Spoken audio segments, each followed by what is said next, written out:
Good morning, ladies and gentlemen. Welcome to Professor Ming's Strategic Insights. Last week, we talked about Trump's tariff war, and we talked about how this new policy affects the many countries around the world and how people react to it, at least initially. And ever since the announcement, it seems that this new tariff policy caused much commotion and even confusion around the world. So people think that President Trump is either crazy or he's being unreasonable or he's just out of his mind. But when they say this, then it seems many of them ignore or at least dismiss that there is a logic behind this seemingly unreasonable policy. Actually, well, as we can see it now very clearly, actually he's aiming at communist China. He's thinking of weakening China's economy. So that's his main target. Now the question is, how does his main target, namely the communist China, look at this tariff war? What's the real view of it? And how are they going to respond to this challenge? Let's do a very brief overview of the timeline of this tariff war between Washington and Beijing. It began on April the 2nd, when the United States announced that they're going to impose an additional 34% of tariffs over Chinese goods or over Chinese products. 2 days later, China retaliated by announcing that they're going to add another 34% of the American goods into China. 3 days later, Trump said, oh, okay, if you retaliate, and I'm going to add another 50% of tax over the already existing 54%. So that brings the tariff of Chinese goods into the United States to 104%, over 100%. 2 days later, China retaliated by adding another 34% to the already existing 50%. So that adds up to 84% over the American goods into China. Then on the same day, Trump says, if you retaliate, then I'm going to add your tariff to 125%. I'm going to give another grace period to other countries all over the world, an extra 90 days, a grace period of 90 days. And then 1 day later, that the White House confirmed that in addition to this 104% of Chinese goods in the United States, don't forget, there was a fentanyl tax, 20% fentanyl tax. So putting them together, we're charging the Chinese goods for 125%. So putting these two together, we're actually charging the Chinese goods for 145% of the tax. So that's a lot, that's a huge amount. And then 1 day later, China retaliated by saying that, oh, I'm going to add your tax to another 41%. So that makes up to 125%. So now this is the current case. 145% versus 125%. And it seems that Beijing and Washington are going into a deadlock between them. So that's the current situation of the tariff war. As I mentioned before, that communist China tends to place much emphasis on propaganda. They're very good at fighting a psychological warfare, and this is no exception. So in this case of tariff war, China wages a propaganda war on a global scale against the United States on this tariff war thing. The Chinese accusation against the United States can be divided into several domains, economic, political, and other domains. The first one is, of course, the economic domain. There are several lines of main themes in their propaganda in terms of this economic domain. The first one is economic bullying. China tends to describe the United States of being a economic bully. The United States bully other countries through economic means, and this is no exception this time. So they call it economic bullying or trade intimidation. They accuse the United States of beginning this whole thing from a zero-sum mindset. They're still caught in a Cold War. They're driven by this zero-sum mindset, and they don't want a win-win situation. They want They just want to win, and they don't care about other countries' feeling or kind of the impact upon other countries, and they're just ruthless. That's the first thing. Now, second thing is that United States tends to muscle other people.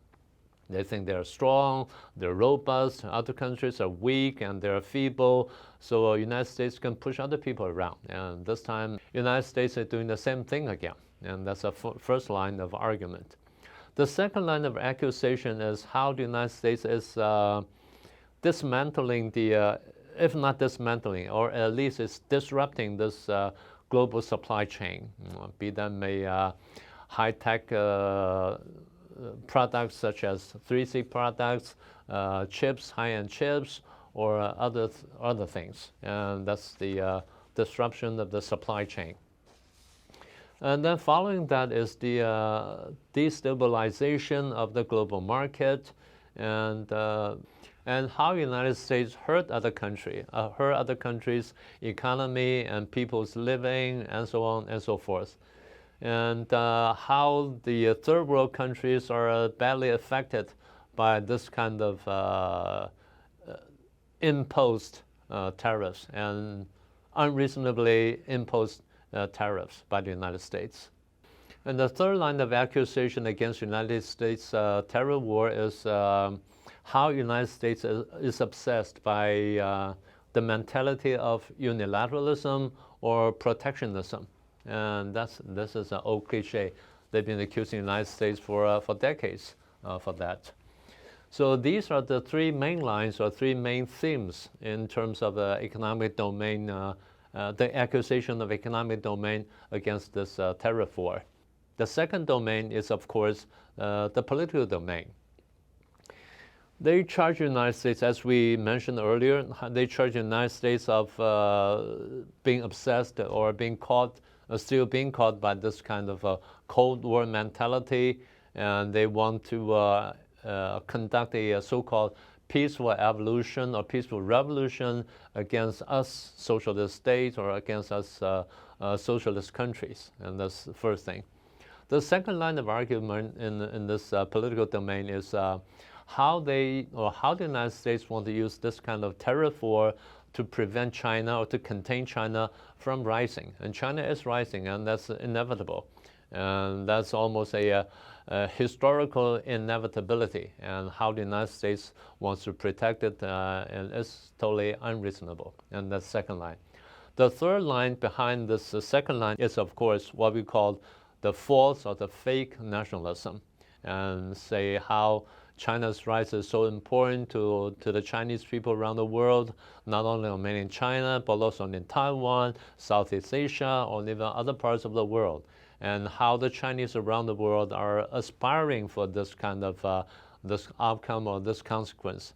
And the United States is running or is working against this historical trend, and how it's unreasonable. Or all of these is because the United States want to protect or want to extend their worldly hegemony, and the United States doesn't want to leave the so-called historical stage. That's the argument in the political domain. So aside from the economic and political domain, there's always a moral domain. Communist China always want to describe themselves or want to portray themselves as morally superior to other countries, especially to the imperialist United States. And they're nobler. So that's how they see themselves, at least ideologically. Beijing has been emphasizing that what they have been doing or they've been engaging in is only self-defense, totally self-defense, nothing offensive. It's all because of the United States.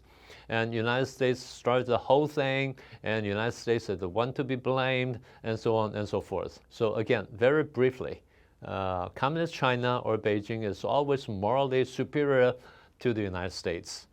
And United States demands and the requirements are either unreasonable or it's just out of the reason. It's just totally unreasonable. So it's bad. And not to mention that the United States tariff war is hurting the third world countries and their people. So the United States policy put these people in a more miserable situation. And so United States is morally to be blamed. And that's very important for the communists because that's how they justify their behavior or their policies. So let me remind you, all these are, let me put it this way, all these are propaganda. This is what you read in their newspaper, and this is what you can see in their mass media, be them a radio station or television or any kind of a social media platforms. That's on the surface. So what's their real view? What's Communist China's real view about this whole thing? So what I'm saying is, deep down inside, do they really think so? Or they have a different perception, a different idea about the whole thing? Yes, they do. Ideologically, as I mentioned before, ideologically, they believe or they're convinced that capitalism will be phasing out and will be replaced by socialism or by communism eventually. And that's predestined. According to Lenin, imperialism is the highest stage of capitalism. And according to Marx, that capitalism will be phasing out eventually and be replaced by socialism or communism, as we mentioned before. So United States is the sole representation or sole representative of this imperialism, and it will oppress the latecomers, the socialist countries or socialist states. And that's a struggle. It's not only a class struggle, but it's also a struggle among the countries of different development stages. So it's a war. So in short, it is a war. The war assumed a different form in the past, say peaceful evolution or peaceful revolution or colored revolution, as we mentioned before. But this time, they say that the United States is smarter. They're really bad this time. It takes the form of an economic warfare or a tariff warfare and associated with other offensives like propaganda, military, or even cultural offensive. But anyway, so tariff war is just part of it, just one important link using their jargon. So that could be dangerous to China, to Communist China. So they cannot rule out the possibility of a total collapse of their system. That's why they want to get very serious. They want to be vigilant about this challenge posed by the United States. So if that's a viewpoint of Beijing's for this tariff war, so how are they going to respond? How are they going to respond or to react to this challenge posed by Trump or by the United States? In their eyes, they in the last tariff war or last trade war, somewhere between 2019 through 2021, 22, or even during the Biden administration. In the eyes of Beijing, they did not lose in the last battle. Yeah, they signed an agreement with Trump, but they did not really carry it out. They did not really fulfill the requirements as they promised. Altogether, they bought only 58% of the American goods as they promised. And then Trump lost the election, and Trump was kicked out of the White House. So Beijing did not lose. In a sense, Beijing thinks they have won the last battle, the last trade war against Trump's administration. And that's what happened last time. And what about this time? What kind of cards they have in their hands? The first thing is they are betting on the inflation that the United States would experience an inflation, and probably a very bad one. Things will go up, and the prices will go up, and oil, food, housing, anything. So that's the first thing. Second, there will be a failure, a drop, a simultaneous drop of stock market, bond market, or even foreign exchange market in the United States. And they don't think that the United States can handle that. And the United States may not be able to survive it. And that's how they think about it. The third thing is, if these all happen together or in a sequential way, They don't think that the American people can stand it. They'll probably rise against Trump and then together with other people. So that's the third card they have. The fourth one is there'll be a supply shortage of commodities or of goods, because a small business or medium business or many even big businesses, big American business like a Walmart or Target, they rely on Chinese goods heavily. So they don't think that the American business can stand it, and that will cause again an overall or a comprehensive inflation in the U.S. economy and United States society. So the American people cannot withstand that. So they'll rise and they'll fight against Trump, and that's the kind of cards they have.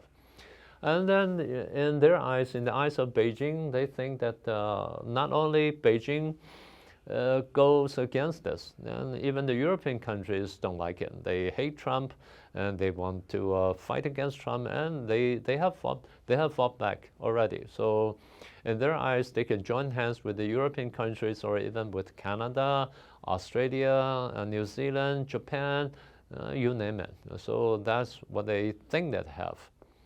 And then next thing is they think they are witnessing a trend of a de-Americanization in the supply chain. That's what they think. Well, that may not be the case. That may not be the real case, but that's what they believe. And then they think that the Democrats, the American Democratic Party, will hate it, and they'll hate Trump, and they'll use it as a leverage and to kick Trump out. So that's another card they have. The last card they have is Trump. Well, they think that Trump is so eager to accomplish something, and that's a kind of psychological, how should we call it? A psychological base they can use, or a psychological leverage they can use against Trump himself. They can force Trump to into some kind of negotiation if he wants to get something done, and to show to the people that, oh, look how smart I am, or how remarkable I am, or what kind of a good president I have been, and so on and so forth. Actually, they kind of detected over Trump's handling of the Ukraine war. So they think that's something that they can utilize. So all these lead us to one final question. What does Communist China want? What does Beijing want out of this tariff war? Again, their goal or their final target can be divided into three layers. The low layer, the medium layer, and the top layer, or what they call the medium, medium, and the maximum goal. For the low level goal, or the low layer, well, they can sign an agreement with the United States, just as what they did last time, and they're hoping just to fulfill only a part of it, a small part of it, and they're also hoping that the United States will reciprocate to a certain extent, and until 4 years, until Trump stepped down from the White House, and that's the low-level target they have. And for the medium level, well, listen carefully. They want to bring down Trump. They want to kick Trump out of the White House, somewhere in between, before he can finish his term.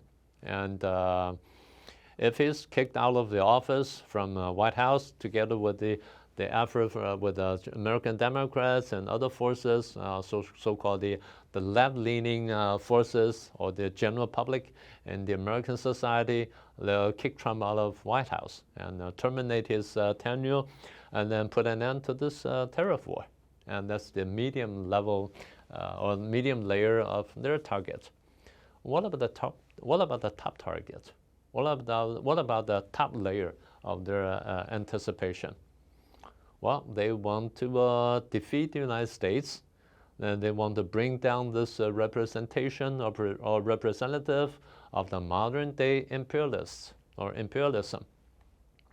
And then probably accompanied by taking over Taiwan by force and kicking the United States out of Asia altogether, and Beijing will become the sole or the biggest hegemon in Asia, and even be on top of the world. You think this is crazy? No? In their eyes, it's almost historically inevitable. It's only a matter of time, because that's what Marx has been telling them, for over 100 years. So that's another window of opportunity. Again, you think it's crazy? Not for them. They're kind of serious about this. The question is when and how, or how soon. Can we do it in this 5 years time, or a 2-year time, or what? Anyway, that's what they've been contemplating, and that's the idea they've been playing around.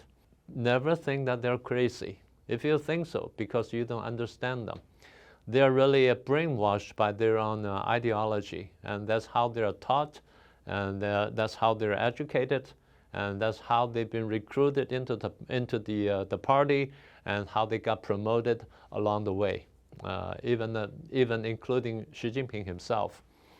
So like I said, they've been brainwashed by their own propaganda, they've been brainwashed by their own doctrine, but never underestimate their enthusiasm about it, and never underestimate their, how should I call it, ambition. So let's be serious. And well, this is only a very beginning of the tariff war. We know that there's a lot coming in the future, and so we'll keep track on this topic. It's gonna be with us for a period of time. And but that's all I want to share with you today. I hope you liked today's program, and we'll continue our discussion on the same subject in the future. And please share it with your friends, and please subscribe if you haven't done so, and please click the icon bell so that you get a simultaneous notification. And that's all for today, and I'll see you next time.